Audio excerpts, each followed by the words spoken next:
আমাদের ব্রেন এতটাই রহস্যময় যা আমাদের লাইফে ঘটা সমস্ত ঘটনা মনে রাখতে সাহায্য করে, তা ভালো হোক বা খারাপ, আমাদের খুশির ক্ষণ হোক বা দুঃখের, প্রত্যেকটা ঘটনা বিস্তারভাবে মনে রাখার ক্ষমতা আমাদের ব্রেনের আছে। এটা একটা মহত্বপূর্ণ ক্ষমতা, যার কারণে আপনারা কখন কোথায় কি করেছিলেন, কার সাথে কি কথা বলেছিলেন, কত সময়ের জন্য বলেছিলেন, সমস্ত কিছু মনে রাখতে পারেন। কিন্তু সেই সমস্ত ঘটনাগুলো মনে রাখার কারণ কি, যার রিয়েল লাইফে কোনো এক্সিস্টেন্সই ছিল না? আপনাদের একবার না একবার তো ফিল হয়েছে যে সেম জায়গায় আমি এর আগেও এসেছি, এই সেম ব্যক্তির সাথে আমি সেম কথা আগেও বলেছি, একই জায়গা, একই কথা, একই লোক, সব কিছু একই হয়, তাই না? আর এখন আপনি এই আজব ফিলিংসটা বোঝার চেষ্টা করছেন, আপনার সাথে এটা কেন হচ্ছে জানার চেষ্টা করছেন, কিন্তু আপনার সমস্ত চেষ্টা বিফলে যাচ্ছে, কারণ এখন এই ফিলিংসটা চলে গেছে, ইটস গন, অ্যান্ড ডেফিনেটলি এখন আপনার লাইফ আবার নর্মাল হয়ে গেছে। Welcome to the world of deja vu. Deja vu একটা ফ্রেঞ্চ টার্ম যার অর্থ হলো অলরেডি সিনস, মানে যা আগে দেখা হয়েছে।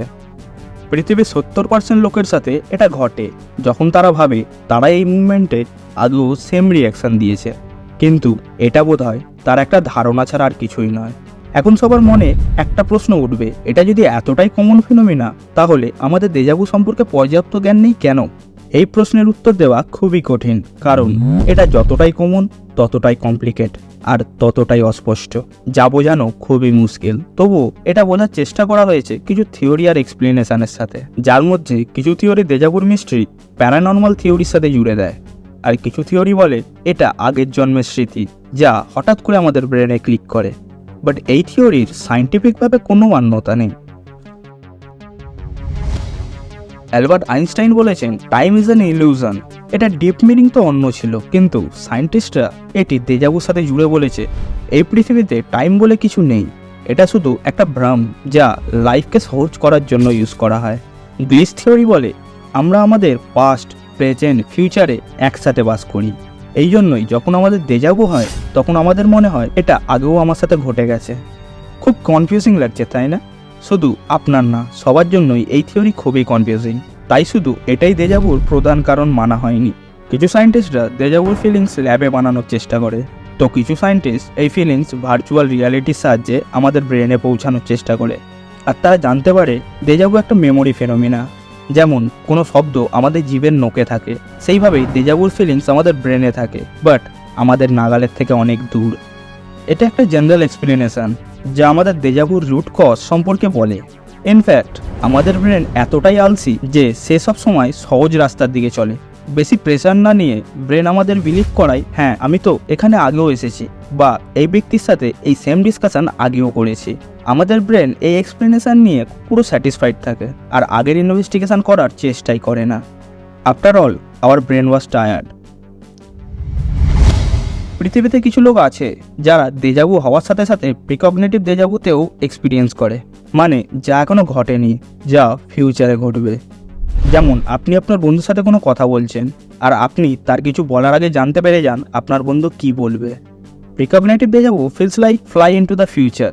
যেমন লোকে বলে প্র্যাকটিস মেন্স এ পারফেক্ট, ঠিক তেমনই প্রিকগনিটিভ দেজাভু দ্বারা ফিউচার দেখিয়ে দেখিয়ে আমাদের ব্রেন আমাদের ফিউচারের জন্য প্রস্তুত করে।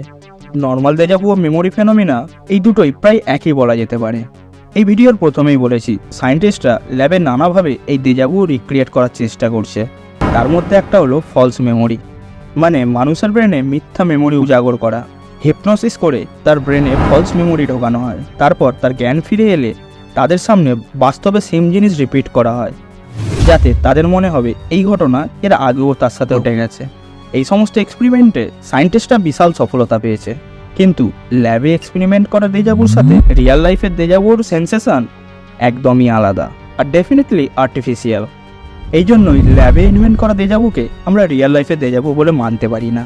এটা বলা ভুল হবে যে দেজাভুকে এক্সপ্লেন করার মতন আমাদের কাছে কোনো পার্টিকুলার ডেফিনেশান নেই। অনেক থিওরি তো আমাদের এই ভিডিওতে ডিসকাস করে নিয়েছি, বাট ইন্টারনেটে দেজাভু নিয়ে আরও অনেক থিওরি রয়েছে যা একটা ভিডিওতে ডিসকাস করা পসিবল না। দেজাভু নিয়ে অনেক এক্সপ্লেনেশান রয়েছে যা দেজাভু কী তা বলে, বাট এটা কেন হয় তার কোনো ঠোস প্রমাণ কেউ দিতে পারেনি, আর এই জন্যই আজও দেজাভুতে খোঁজ জারি আছে। এটা কি ঠিক?